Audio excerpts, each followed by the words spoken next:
আগামী সপ্তাহে জাতিসংঘের সাধারণ অধিবেশনের ফাঁকে বাংলাদেশের অন্তর্বর্তীকালীন সরকারের প্রধান উপদেষ্টা ডক্টর মোহাম্মদ ইউনূসের সঙ্গে ভারতের প্রধানমন্ত্রী নরেন্দ্র মোদীর বৈঠক হচ্ছে না বলে জানিয়েছেন ভারতের একটি গণমাধ্যম। আজ বৃহস্পতিবার ভারতের সংবাদ মাধ্যম হিন্দুস্তান টাইমস এ তথ্য জানিয়েছে।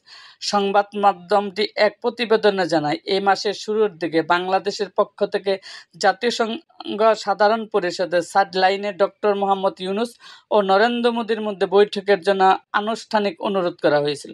এ বিষয়ে সম্পর্কে অবগত ব্যক্তিরা নাম প্রকাশ না করার শর্তে বলেছেন, শেখ হাসিনা সরকারের পতনের পর থেকে দ্বিপাক্ষিক সম্পর্কে যে টানাপোড়েন দেখা দিয়েছে তা দূর করতে ঢাকায় এই বৈঠকের বিষয়ে আগ্রহী।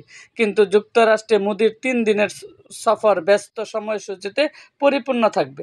প্রসঙ্গত, মোদী আগামী 21শে সেপ্টেম্বর 3 দিনের সফরে যুক্তরাষ্ট্রে যাবেন। এদিকে যুক্তরাষ্ট্রে পৌঁছে মোদী জাতিসংঘের সাধারণ পরিষদের অধিবেশনে বক্তব্য দেবেন।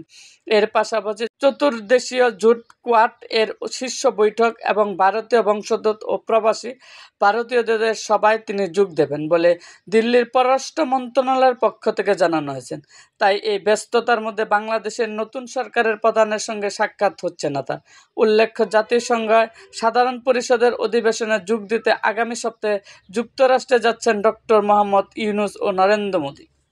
এরকম আরও ভিডিও পেতে এবং রাজনৈতিক অঙ্গনের নানা ঘটনা ও ইতিহাস জানতে আমাদের মুক্তাগাছার ইতিহাস মিডিয়া ইউটিউব চ্যানেলটিকে সাবস্ক্রাইব করুন এবং পাশে থাকা বেল আইকনটি বাজিয়ে দিন।